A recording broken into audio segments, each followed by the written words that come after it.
لە ڕۆژانی شەمە و یەکشەمەی ڕابردوو کۆنگرەی هەشتەمی ڕێخستنەکانی ئەوروپای پارتی یەکێتی دیموکراتی پێدا لە بروکسلی پایتەختی بەلجیکا بەڕێوەچوو دوێنێش پاش گفتوگۆیەکی چڕوپڕ کۆتاییان بەکارەکانیان هێنا و لە کۆنگرەکەدا چەندین بڕیاری گرنگ درا و سەرکۆنەی داگیرکاریەکانی تاوانکارانیش کە دەرهەقی گەلی کورد لە ڕۆژاوای کوردستان ئەنجام دراون کرا و داوایش کرا کە ڕێبەری گەلانی کوردستان عەبدوڵڵا ئۆجەلان ئازاد بکرێت. لە ڕۆژی یەکەمی کۆنگرەکەدا وێڕای هاوسەرۆکانی پەیەدە و ڕێخستنی ئەوروپای ئەو پارتە و ئەندامی دەستەی بەڕێوەبەری تەفدەم ئالدار خەلیل نوێنەرانی پارت و لایەنە سیاسی و شۆڕژێر و پەرلەمانتارانی ئەوروپا ئاسیا و ئەمریکا و وڵاتانی عەرەبی و لایەنە سیاسی و مەدەنیەکانی کوردستان پەیامیان پێشکەش کرد. لە پەیامەکاندا بەڵێنیاندا کە کار بۆ هاوکاریکردنی زیاتری ڕۆژاوە بکەن و هاوکات زۆرێک لە پەیامەکان بەتوندی سەرکۆنەی سیاست و داگیرکاری و تاوانەکانی دەوڵەتی تورک کرا کە دەرهەقی گەلی کورد ئەنجام دراون.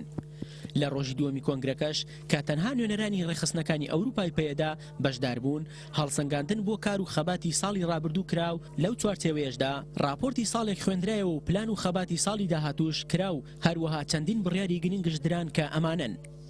کارکردن بۆ چارەسەری پرس و کێشەکانی پەیوەست بە سووریا و چارەسەریان بە شێوازی سیاسی، ڕەتکردنەوە و وەستانەوە لە دژی هەر جۆرە ستەم و داگیرکاریە کە لە بەرامبەرگەلی کورد لە ڕۆژاوای کوردستان بەگشتی و بەتایبەت لە جەڕابلوس کە لەلایەن ڕژێمی تورکەوە بەڕێوە دەبرێت. بە هەماهەنگی لەگەڵ نەتەوە یەکگرتوەکان کارکردنی کارا بۆ گەڕانەوەی کۆچبەران لە هەندەرانەوە بۆ ڕۆژاوای کوردستان، پشتیوانیکردن لە شۆڕشی ڕۆژاوا لە هەموو ڕوویەکەوە، سەرکۆنەکردنی گۆشەگیری سەر ڕێبەری گەلی کورد عەبدوڵڵا ئۆجەلان بە ڕێخستنی چالاکی جۆرا و جۆر، ڕێخستنکردنی زیاتر ڕەوەندی ڕۆژاوای کوردستان لە ئەوروپا، کارکردن بۆ پەیوەستبوونی ئەندامانی نوێ بە ڕێخستنی ئەوروپای پەیەدەوە، پێکهێنانی بەڕێوبەریەکی 25 کەسی بۆ ڕایەکردنی کارەکانی ڕێخستنی ئەوروپای پەیەدا. کۆنگرە پابەندە بە بەرچاوگرتنی بڕیار و پێشنیارەکانی کۆنفرانسەکانی ڕێخستنەکانی ژنان و گەنجانی ئەوروپای پەیەدا، کارکردن بۆ ئاواکردنی پردێکی ڕۆشنبیری هونەری و کلتوری لە نێوان ڕۆژاوا و وڵاتانی ئەوروپادا،